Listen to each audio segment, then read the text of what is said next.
Welcome to the Bobby Turtle Podcast, Episode 6, our first episode of 2021. We hope you had a great holiday season and are ready to start this new year. Big things are happening for us, so stay tuned for that.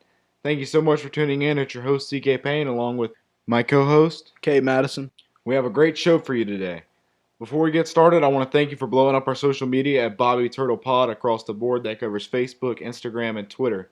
Our numbers are coming in and they're looking great, so keep finding us where you get your podcast. Share, subscribe, and leave a review, of course. But before we start the show, Cade, we have an announcement to make. That's right. We do indeed have a big announcement. You can now find us on YouTube. Y'all go ahead and search the Bobby Turtle Podcast on YouTube and subscribe so you never miss out on our content. We're starting with sports today. First up, some college football recap. Alabama, by no surprise, swept away Notre Dame 31-14. Unfortunately, it's time to respect the Crimson Tide.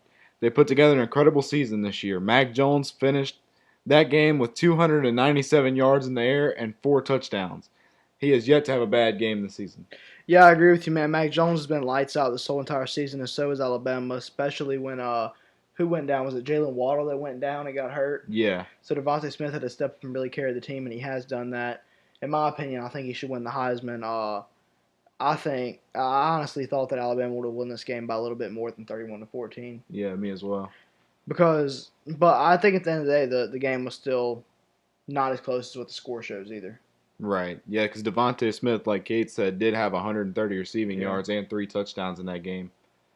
Yeah, just give that man the Heisman already. He's done what he's had to do, I think. So you think one of the Alabama boys wrap up the Heisman Trophy for this Yeah, season? they should. They're one of the greatest teams in college football history other than LSU last year. Right. They're good. So it's going to be different to see a wide receiver. The last wide receiver to win the Heisman Trophy was who? Never. I thought it was did Desmond Howard win it? Desmond Howard was an athlete. He played DB too. Oh, okay. So that doesn't count as just a wide receiver then? Nope. Wow. So, yeah, best of luck to Devontae Smith. He's from right up the road over in Amite, Louisiana. So, next up is a game that shocked the world. Clemson and Ohio State, the All-State Sugar Bowl. It finished up with Ohio State upsetting Clemson 49-28. Cade, what do you think of it? It was a shocker, man. I was surprised to see Ohio State did what they did. I thought Clemson was a very good team. Justin Fields balled out, and the score wasn't as close as what it says here. Ohio State just had this game the whole time. Oh, yeah, it never looked any different at any given point. Yeah, Clemson never had a chance. So did you see where Dabo ranked Ohio State in his coaches poll? No, I didn't see anything on that. He reported it like on his Twitter and stuff because it's usually anonymous, like where they rank teams. And Dabo went and said he ranked Ohio State on his list number 11. Said there was no way they deserved a playoff spot. And then Ohio State walked up and spanked them. Yeah, they looked good. I didn't think they deserved a playoff spot either. I've talked my crap. Right, and I mean Dabo ranking him number 11. He's really got a lot to make up for now that he got curb stomped by those boys. It'll be all right. So Justin Fields played through some obvious pain after taking that dirty hit. He finished the game 22 for 28 with 385 yards, 6 touchdowns, and Ohio State's running back Trey Sermon carried the ball 31 times for 193 yards and a touchdown. Yeah, man, that was ridiculous. Trey Sermon, I think he played at Oklahoma prior to playing at Ohio State this year. He did. And I knew he tore stuff up at Oklahoma, so I knew at Ohio State he was gonna ball out, and he has. He's been their main guy this year, and with him playing lights out and Justin Fields, Ohio State's damn near unstoppable. Yeah, Ohio State's a great team. And Fields is certainly a tough guy after taking that hit. Did you see the hit that he took? No, I didn't see it. I only watched bits and pieces of the game. Clemson's linebacker, crown of his helmet went right into Fields' ribs. And you could tell it really bent that boy up. And he went to get on the, what he called the bike. Mm-hmm. And he stepped over on that, and when he did, he had to get right back off of it because it was too much pain for him to even get on the thing. Golly, and he still played through it? And he still played through it and finished the game off. So that's like Tua last year. LSU, he couldn't walk. Yeah. He played that football game. I mean, the toughness that Ohio State showed and Alabama showed last year with Tua. But do you think Ohio State has what it takes to upset Alabama?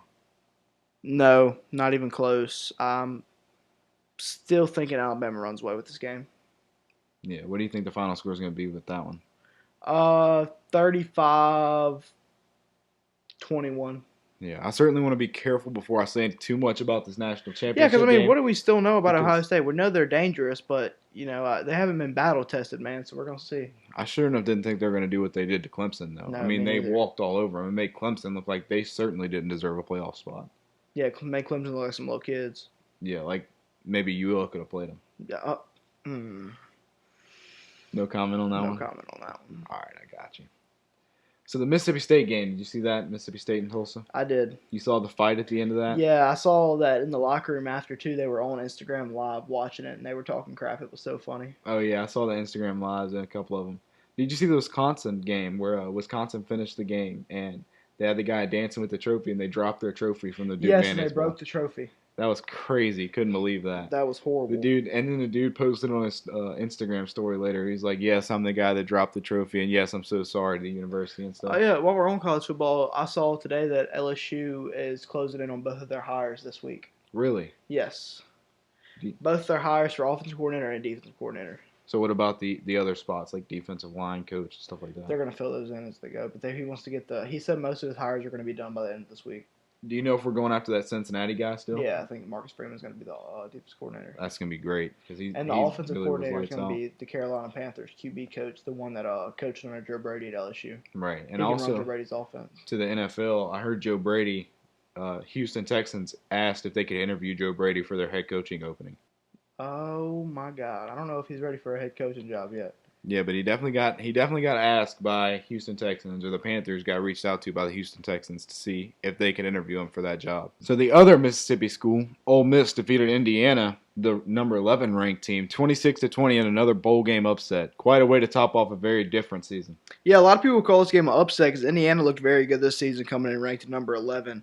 Ole Miss's quarterback Matt Corral played good, opposed to what he did against LSU. He actually didn't throw 5 picks this game.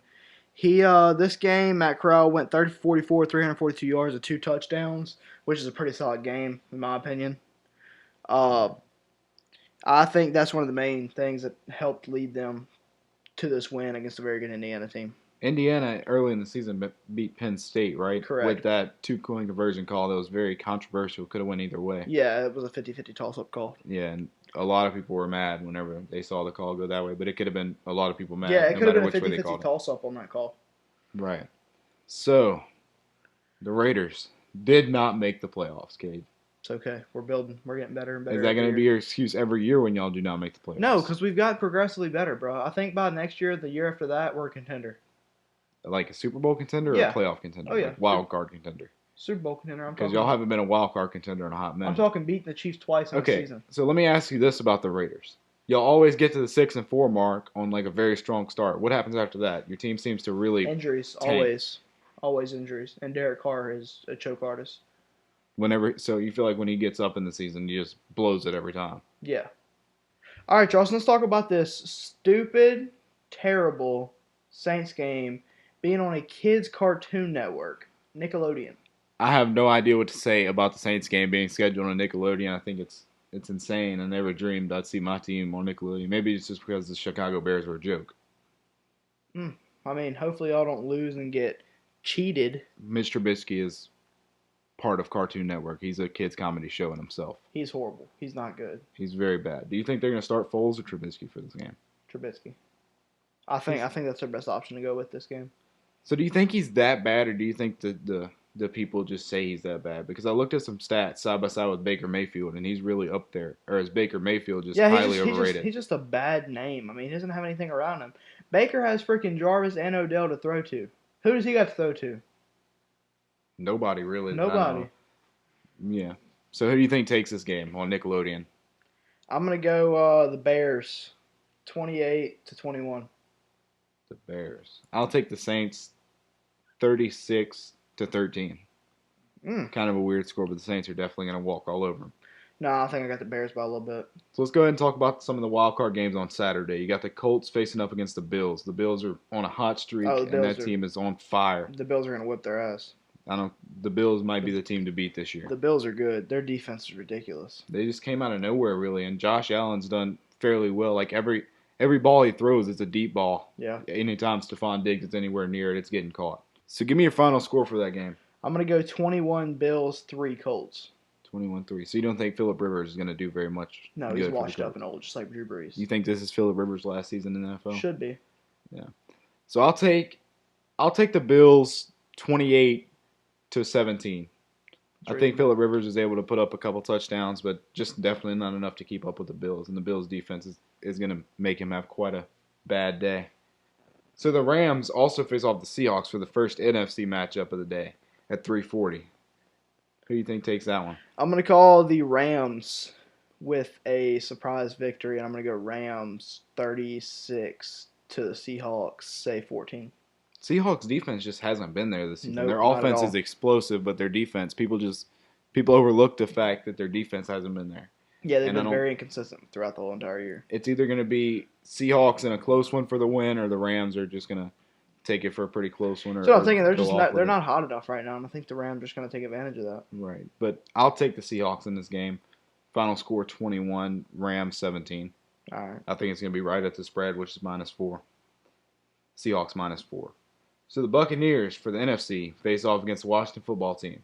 I got in the Bucks. Washington. Bucks.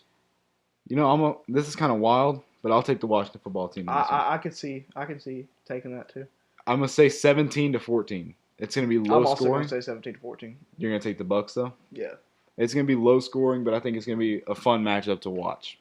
At least not on Nickelodeon. So today is the big day, Cade. Georgians are going out to vote. As of recording time, the polls are still open and we have no results to report just yet. Hopefully, by Thursday's show, we will know. But based off the presidential election, there's no telling how long this thing's going to get stretched out for. True that. There will either be a check on Joe Biden and Nancy Pelosi, or there will be a rubber stamp on socialism. More than 3 million people have voted already, so what do you think will happen? Nobody knows what will happen, man. You never know what's going to happen with these elections, as we've seen, like on Election Day. I hope that the Republican senators get in, but, it is what it is at this point. Yeah, I think Loeffler and Perdue are definitely set up with a good shot to win, but there's so much going into this it's getting worldwide attention here because it's really what's going to be able to stop socialism, or it's going to be what starts socialism. Well, this wouldn't be happening if it was handled right the first time either. What do you mean by that? The election. Didn't they have to redo it? The presidential? No, the Georgia. election. This is the runoff election for that. Yeah. Yeah, so Kelly Loeffler and David Perdue, neither one of those two were able to reach the 50% vote there. So that's why they're doing this. That way they narrowed it down to 2 candidates because there was multiple people on the ticket there. I got you. So now they narrowed it down to 2, and whoever takes the 50% margin or better wins it. Yeah. Not out of Kelly and David, but out of Kelly and her opponent and David and his opponent. Oh, okay.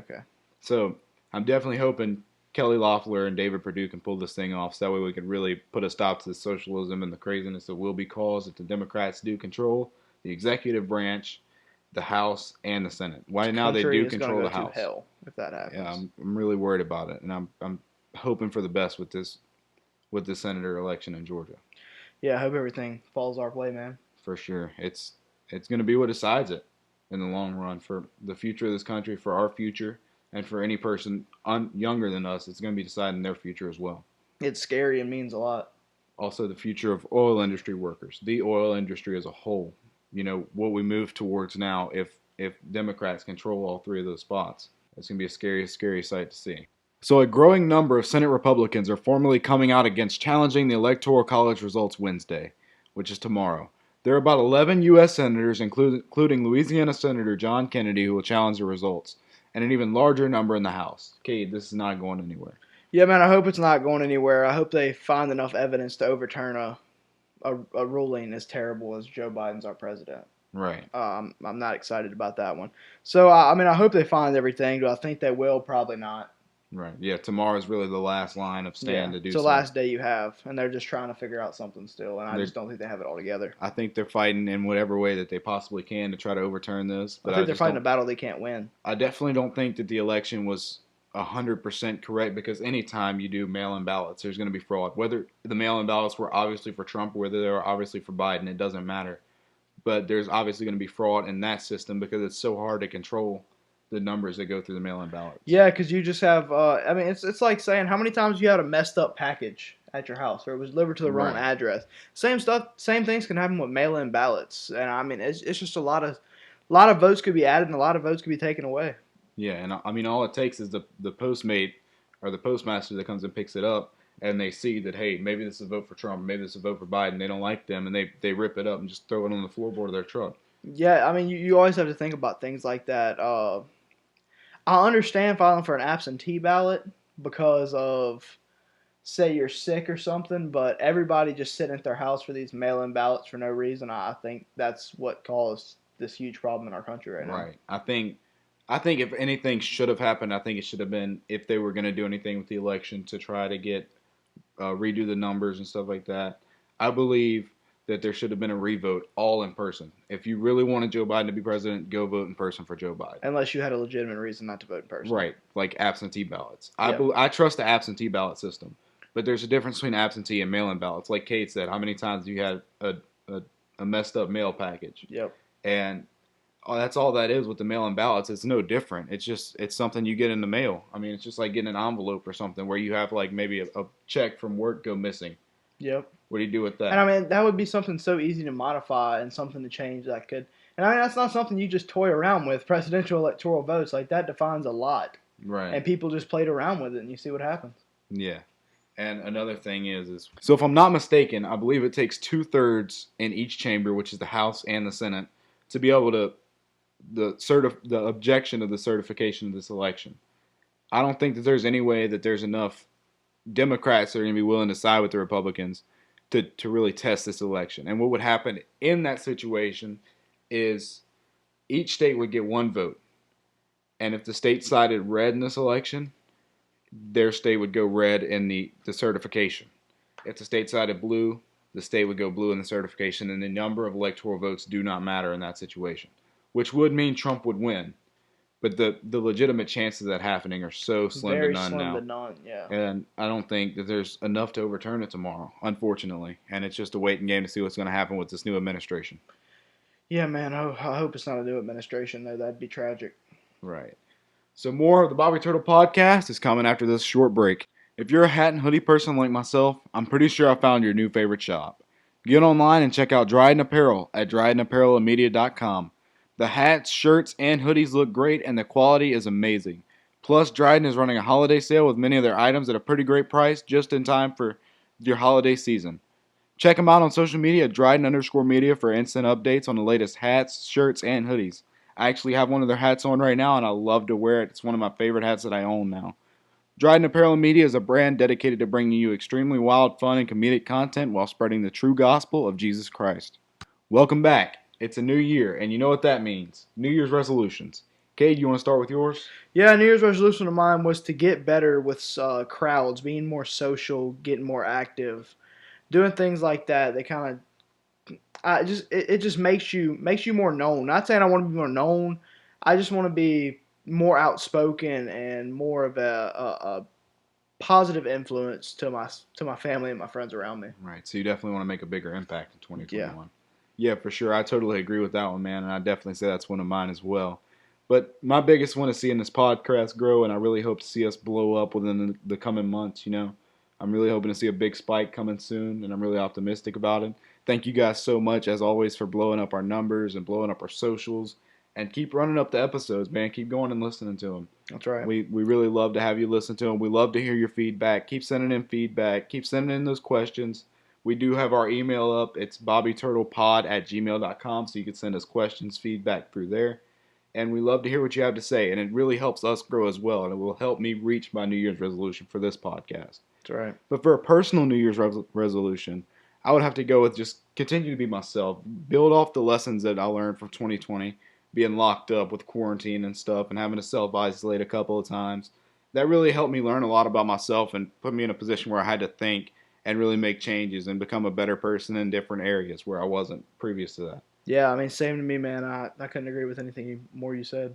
Yeah, so you had this similar situation with being locked down for COVID and stuff. Did you learn a lot from that? Yeah, it just kind of kept me kind of made you think about everything in life. Right. Helps you get a deeper meaning upon things. Yeah, that's the same thing that happened to me. I mean, I was locked up and I sat around and just thought and thought and thought. And also that's kind of where the podcast sprang up, was from quarantine. Yeah. It kind of came to me as a thought, and I was like, you know, that's not a bad idea. Yeah, because I mean, what the hell else are we gonna do? Sit inside with our mask on all day? Yeah, and I'm so glad I decided to start this. I'm so glad to have you as my co-host. And I can't wait, like I said, to see where this thing goes in 2021. It's going to be great. The only way from here is definitely up. So now it's time to get into some of those questions that you guys sent in to us. Okay, first off, what's the best one-hit wonder song of all time? I'm gonna go Ice Ice Baby Vanilla Ice just cause it's my groove. Just because it's your groove. So Yeah. What's the best one hit wonder song to you? probably Vanilla Ice, Ice Ice Baby as well, because I never heard anything out of him ever again. Did anything happen with him after Yeah, that he song? he tried to become some kind of rock artist, and I don't think it ever panned out. So why so he just released that song and just dropped out of the hip hop game? I guess so. 'Cause he didn't really make money off of it either. Whoever he got the beat from, I think it was like Queen or something that he got the beat from because it was on a Queen song, and he didn't make any money off of it. Oh, so it was like copyright issues that he Yeah, ran into, and that's what really hurt him then. that's what hurt him. So he never tried to make his own beats after that to maybe redo the song? No, because I don't actually think he could rap. I think it was just like a front. Wow. But yeah, I thought he had a pretty promising career ahead of him after releasing that song because it was incredible, you know. Yeah, Everybody could groove to it. it is And fantastic. and myself, I still groove to it to this day, and I know you do as I well. love it. So, the second question that people were sending in to us is, do you believe in aliens? I don't technically believe in aliens. I think that if they say there's something like 62 more million solar systems in the universe, you're not going to tell me there's not some form of life out there Right. that's similar to us or even more advanced or at least advanced than us. And there's just no way there's not something out there. Yeah, so I kind of agree with Cade with that about the aliens, you know. With all the supposed universes and solar systems that there are, I don't think there's any way that there's no form of life out there. Now, do I think that there's aliens on the moon or maybe Mars or whatever? Not necessarily. No, not me either. But No, it's just a matter. I do believe there was once life on Mars, but I don't believe there's aliens on Mars. Right. Yeah, I agree. Because Mars definitely does show those signs, if I'm thinking correctly, of areas where life could have been. So the third question that was sent in to us was, is this the worst season that LSU has ever had? No, not even close. 90s LSU was a complete shit show. They were terrible. They flew through head coaches like it was nothing. It was a time of sadness and disparity if you were an LSU fan. But my dad always did say that back then, because he was in college during the 90s when LSU wasn't very good, he said that all those losses made the wins feel that much better. And Yeah. I could tell this year, like after beating Florida, I was so happy. Yeah, that's Just no because, joke. Like when just we beat because Florida. you're not used to winning, because complacency is a problem between a lot of football fans or a lot of sports fans in general. You can't get complacent with how good something is because it could just go away just like that. And LSU, that's what happened. Yeah, for sure.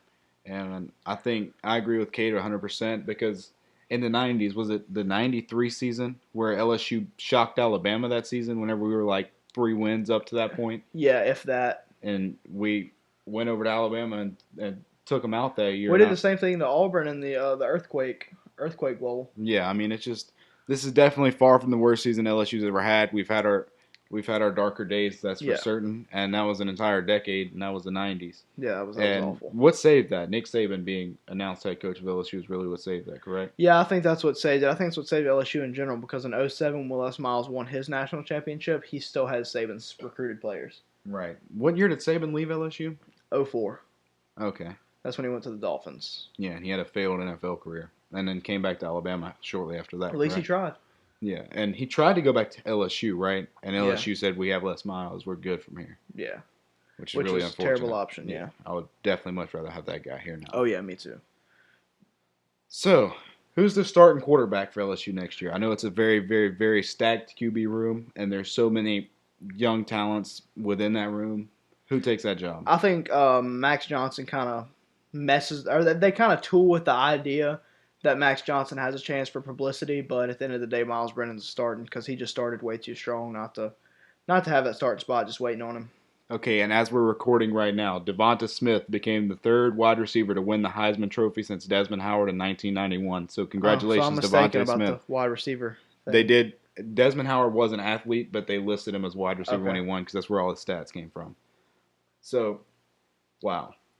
But back to the quarterback situation for LSU. I think that we do have the very stacked QB room, and I think that having Miles Brennan in there is going to be great. I think he will wind up taking that starting job just to let the younger guys learn under him a little bit I more. think so too. Because I feel like if Max Johnson were to have been a sophomore in this situation, had a year under under Miles Brennan, it would have been a whole nother year for him and think so, TJ as too. well. Either one of them would have been much better than what they did this year. I agree. And I was really impressed by both of them. They both have their talents in different areas.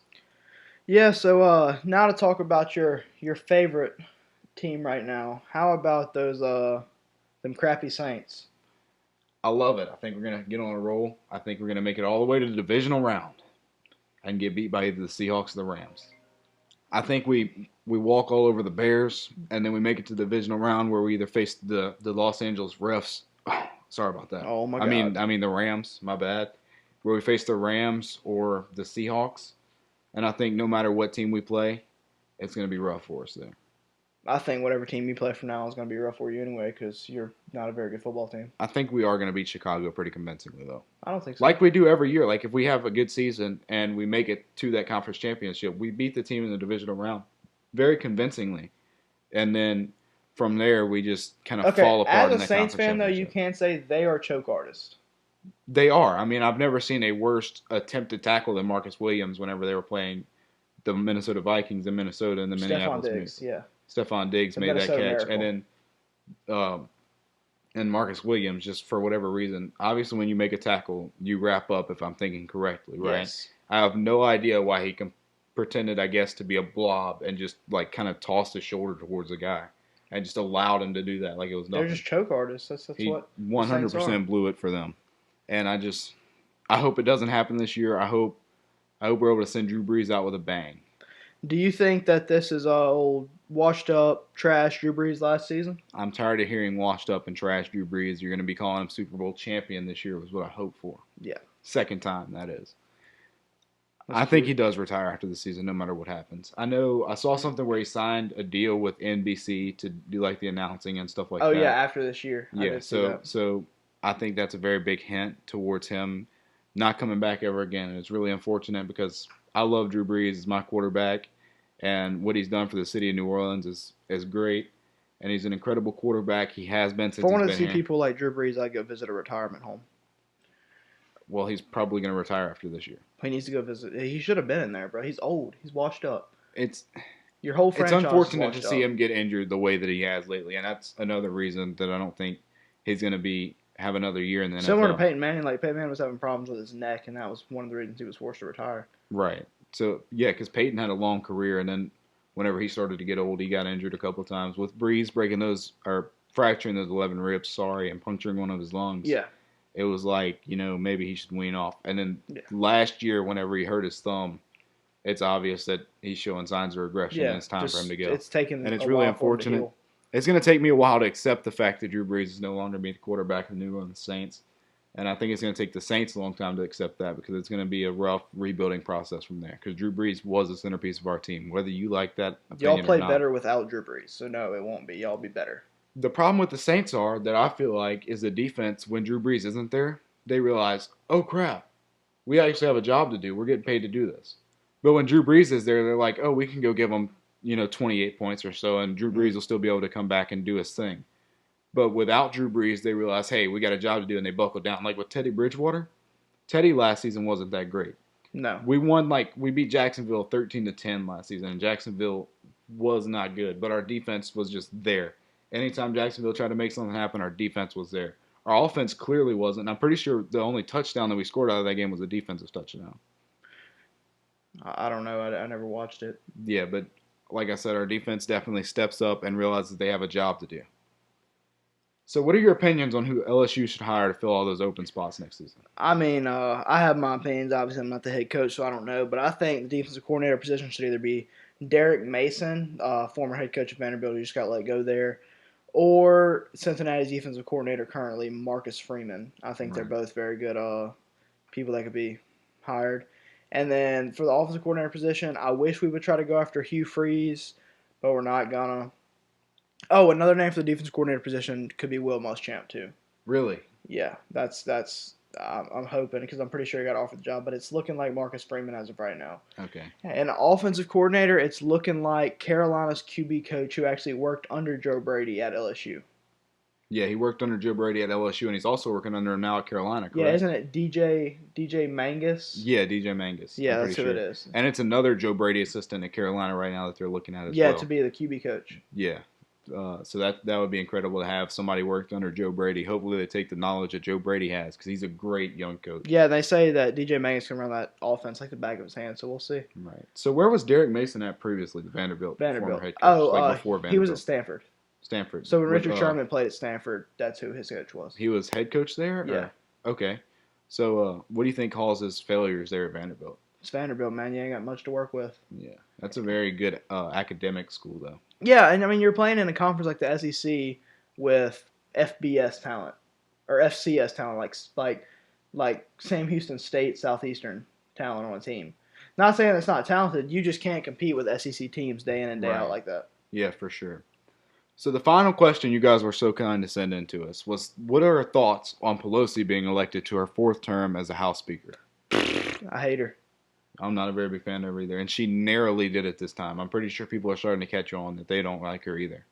Yeah, forget her. Apparently quite a few Democrats actually crossed the line and went and voted for the Republican guy that ran for the Speaker of the House. I figured a lot of them would have done that because she's pissing off the Democrats at this point, too. Yeah, she's horrible, and I don't think there's anything good about Nancy Pelosi personally. Me neither. And if you really do, I'd like to hear your thoughts because, I mean, it's like the presidential election. I wanted to hear any Biden supporters' thoughts because I felt like it was hard for a Biden supporter to give me a legitimate reason for supporting Biden other than hating Trump. Yeah, I hate Donald Trump. I saw on Fox News before the actual election day that 62% of people voted for Biden because they didn't like Trump. Right. I don't believe I've ever met anybody. I met like maybe 2 to 3 people. That never met anybody was a little exaggerated. 2 to 3 people that I've met that could actually tell me why they supported Joe Biden. Yeah, my sister's one of those people that could tell you. My sister's a big time Democrat. Right. And she can tell you why she supports Joe Biden and back it up with claims. And I appreciate people that understand what they support. I do. I really do. Yeah, she's very open-minded and sees both sides. She's similar to me in her political views. Right. But hers are more left. Obviously, mine are more right. So would you consider her a conservative? I know she's not on the show. No, she's not a conservative. She's a liberal. Okay, so she's liberal, yeah. So that does it for episode 6. You keep blowing up the numbers in our social medias at Bobby Turtle Pod across the board. That's Facebook, Instagram, and Twitter. And be sure to check us out on YouTube. Turtle Gang, out.